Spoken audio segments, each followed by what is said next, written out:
Brought to you by NBC bearing, भारताची पहिली bearing उत्पादक. बंद करतोय का? चालू काय अडचण नाही ना?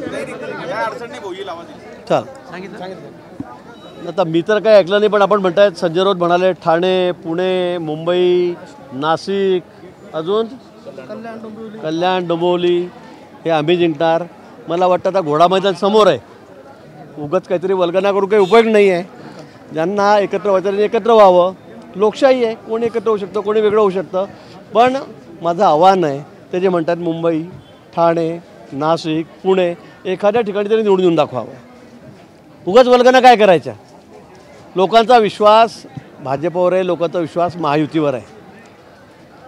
विकास करायचा असेल तर महायुती सरकारच करू शकतं, महायुतीच करू शकते. आणि त्यासाठी लोकांची मानसिकता झालेली आहे की आता महाराष्ट्रामध्ये फक्त महायुती. त्यामुळे आता यांचे आपण तोंडाच्या वाफाचा रोजच आपण सकाळ झाली की बघतो आहोत. त्यामुळे मला असं वाटतं की हे फार गंभीरतेने घेण्याचा विषय नाही आहे. आता घोडा मैदान समोर आहे. निवडणुकीमध्ये या, समोर या आणि निकाल लागल्यावर मग आपण भेटू. मनसेसोबत एकत्र लढणार असं त्यांचं मत. मी सांगितले लोकशाही आहे, कोणी एकत्र होऊ शकतं, कोणी वेगळं होऊ शकतं.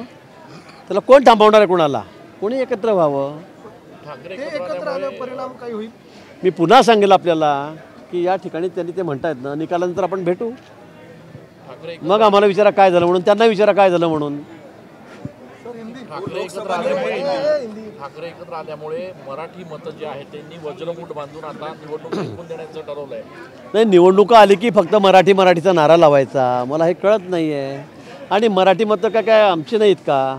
महायुतीच्या बाजूने मोठ्या संख्येमध्ये विधानसभेमध्ये आपण बघितलं काय झालं, कसं झालं आणि शेवटी काय निकाल काय आला. शेवटी मला वाटतं विक्रमी मतांनी आम्ही विधानसभेमध्ये निवडून आलो. सगळ्या क्लुप्त्यांनी त्या ठिकाणी केल्या, सगळ्या भानगडी लावण्याचं काम त्यांनी वर्षभर त्या ठिकाणी केलं, पण उपयोग काही झाला नाही.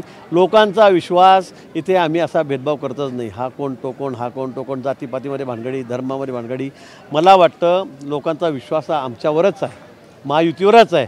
आणि आज ज्या पद्धतीने महायुती देवेंद्र फडणवीस साहेबांच्या नेतृत्वाखाली काम करते आहे, त्यामुळे लोकांना माहीत आहे की आता आपल्याही शहरांचा विकास कोण करणार आहे, कोण निधी देणार आहे, किती चांगल्याप्रमाणे चांगल्या पद्धतीने सगळं इन्फ्रास्ट्रक्चर उभं राहते देशामध्ये, राज्यामध्ये, कशा पद्धतीने कामं चाललेले आहेत. त्यामुळे कोणी किती वल्गना केल्या तर त्याचा काही उपयोग नाही. आता लोकसभा निवडणुकीच्या मनसे आणि भाजपची जवळीक वाढलेली होती. आता आगामी महापालिका निवडणुकीच्या अनुषंगाने राज ठाकरे यांना जवळ घेण्यासाठी काही प्रयत्न केले जाणार आहे का भाजप? नाही, मी ह्या ऑपरेशनमध्ये मी नाही आहे. आमचे नेते आहेत, हा मोठा विषय आहे. देवेंद्रजी मान्य आमचे नेते आहेत, ते या बाबतीमध्ये लक्ष घालतायत. नाही, मला या बाबतीमध्ये काही माहिती नाही. आमचे देवेंद्रजी आमचे नेते आहेत, रवींद्र चव्हाण आमचे आता अध्यक्ष आहेत, ते या बाबतीमध्ये सांगू शकतील. पण माझं खरंच या बाबतीमध्ये मला कुठेही माहिती नाही किंवा माझं कोणाशी बोलणं नाही. आपलं काम फक्त एवढंच आहे, आपल्याला जबाबदारी दिली ती पाळायची, निवडणुका जिंकायच्या, दुसरं आपलं काही काम नाही. भाऊ, एकनाथ खडसे असं म्हणताय की थोडं जळगावकडे पण लक्ष द्या. हां, तुम्हाला म्हणताय की कोण म्हणतं? एकनाथ खडसे म्हणताय जळगावकडे पण थोडं. काळजी करू नका, काळजी करू नका. मी त्यांना सांगितलं की तुमची नगरपालिका तरी सांगा मला, मुक्तिनगर तुम्ही निवडून आणता का म्हणून. तुम्ही कशाला मला लक्ष द्यायला लावतात? माझं लक्ष सगळीकडे आहे, पूर्ण उत्तर महाराष्ट्राकडे माझं लक्ष आहे. जळगाव असू द्या, धुळे असू द्या, नाशिक असू द्या, नगर असू द्या, इथल्या जिल्हा परिषद असू द्या, इथल्या नगरपालिका असू द्या का महानगरपालिका, त्यांनाच विचारा की तुम्ही काय निवडून आणताय म्हणून. गिरीश भाऊ, खडसेंच्या जावयावरती प्रांजल खेवलकर यांच्यावरती पुन्हा पुण्यामध्ये गुन्हा दाखल झाला. एका महिलेने तक्रार दिली की चोरून व्हिडिओ काढला होता म्हणून गुन्हा दाखल झालाय. नाही, मला या बाबतीमध्ये काही माहिती नाही. सकाळचा इथे आज झालाय. आज गुन्हा दाखल झाला, एका महिलेने गुन्हा दाखल केलाय. तिचं म्हणणं आहे की तिचे काही व्हिडिओ काढले गेले आणि चोरून व्हिडिओ काढले, त्याचा गैरवापर केला, अशा आशयाचा हा गुन्हा आहे, गुन्हा दाखल झाला. नाही, मला खरंच या बाबतीमध्ये तुम्ही सांगताय तिथं आपण इथं तुम्हाला विचारलं असं की तुम्ही बोलले असते, पण मी सकाळपासून अगदी मिनिट टू मिनिट कार्यक्रमात आहे. 2.5 तास लेट माझे कार्यक्रम चाललेले आहेत. मला या संदर्भामध्ये कुठली माहिती नाही. निश्चित माहिती घेऊनच मी या बाबतीमध्ये बोलेन. आणि या बाबतीत मला असं वाटतं की आता पोलीस तपास करतायत, त्याच्यासमोर सगळे एव्हिडन्स आलेले आहेत. आता काय जे पोलीस चौकशीमध्ये जे ते खरं खोटं ठरेल.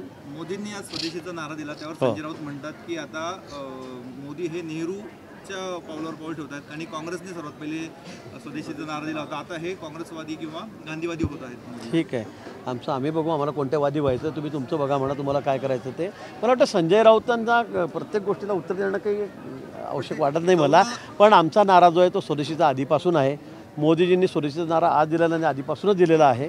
पंतप्रधान झाल्यापासून ते म्हणतात स्वदेशीचा पुरस्कार करा, या बाबतीत सगळ्यांना माहीत आहे. आणि खरं आहे आता जे सध्या आंतरराष्ट्रीय जी सगळी पॉलिसी चाललेल्या आहेत, अमेरिकेचे धोरण आहे मला वाटतं, त्यामुळे आता आम्हाला स्वदेशीचा पुरस्कार करावाच लागणार. त्याशिवाय आता पर्याय नाही आम्हाला. आणि आम्ही का पुढे नाही देतं? आमच्या देशातल्या वस्तू आम्हीच खरेदी करायचं ना. आम्हाला कशाला बाहेरचं माल पाहिजे? आमच्याकडे सगळं बनतं आहे आता. आम्ही आता खूप पुढे चाललेलो आहोत. मला वाटतं की आता थोड्या दिवसात अजून बघा, वर्ष 2 वर्षामध्ये काय परिस्थिती होती. 2014 नंतर भारताला खड्ड्यात घातलं मोदींनी, असं त्यांचं म्हणणं आहे. कोणाचं? राऊतांचं. हे बाबा आता ते राऊत. मग लोकांपुढे, जनतेपुढे जा, त्यांना मतं मग काय सांगून की मोदींनी खड्ड्यात घातलं म्हणून. मग कळेल कोणाला खड्ड्यात कोण घालतं तर ना. तुम्हाला कुठे ठेवतात लोक तुम्हाला कळेल ना. आता तुम्हाला पार तुमचा खड्डाही गेला, अड्डाही गेला, सगळंच गेलं, तरी पण तुमचं काही ना काही बडबड चालूच आहे. मोदींनी खड्ड्यात घातलं म्हणजे मला कळत नाही या माणसाविषयी काय बोलावं काय. त्यामुळे हे नॉन कॉग्निशेबल आहेत. त्यामुळे त्यांच्या व्यवस्थित काही बोलतात. मोदी भाषणात आता असं म्हटलं 2019ला तुमचा शब्द पाळला आणि त्यांनी मदत केली. युती होती, महायुती होती. म्हणजे त्यावेळेला महायुती होती, ते आमच्याकडेच होते. शिवसेनेचा एक उमेदवार पण दिले, एक उमेदवार होता शिवसेना. ठीक आहे, ते असेल, पण त्यांच्याशी माझं बोलणं झालेलं होतं आणि त्यांनी आम्हाला मदत केलेली होती. पण त्यांनी आताच्या भाषणामध्ये बडगुजरांनी पक्षांतर्गत खदखद व्यक्त केलेली आहे. तुम्हाला इकडे यायला आमदार जबाबदार आहेत, अशा पद्धतीने सीमाताईंनी ते तुम्हाला जो इथे उशीर झाला. सीमाताई नाही, असं कुठे नव्हतं. असं कुठे नव्हतं. सीमाताईंकडे कार्यक्रम चालू आहे दुसरा, तर त्यामुळे जरा ते तिकडे होत्या. दवाखान्याचा हॉस्पिटलचा कार्यक्रम आहे, त्यामुळे त्या तिकडे होत्या. पण असं कुठे नाही. एकदा पक्षाने ठरवलं त्यावेळेला त्यांनाही सांगण्यात आलेलं होतं, अगदी वरून अध्यक्षांपासून सांगण्यात आलेलं होतं की बडगुरांचा प्रवेश आपल्याला करायचा आहे आणि तो त्याच वेळेवर झालेला. नाराजी काही कमी होत नाही. नाही नाही, त्या कुठेही नाराज नाही आहेत. आज सकाळपासून त्या माझ्यासोबतच होत्या. त्या कुठेही नाराज नाही आहेत.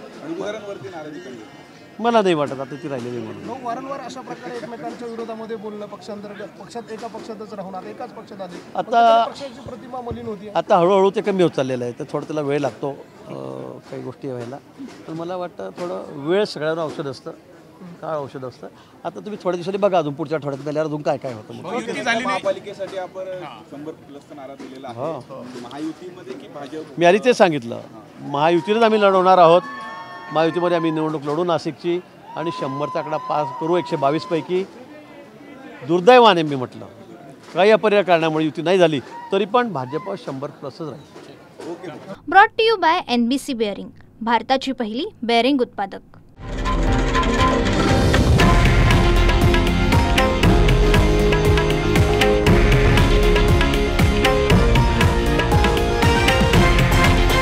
हे आहे देशातील नंबर 1 न्यूज नेटवर्क आणि आपण पाहत आहात TV9 मराठी, एकमेव.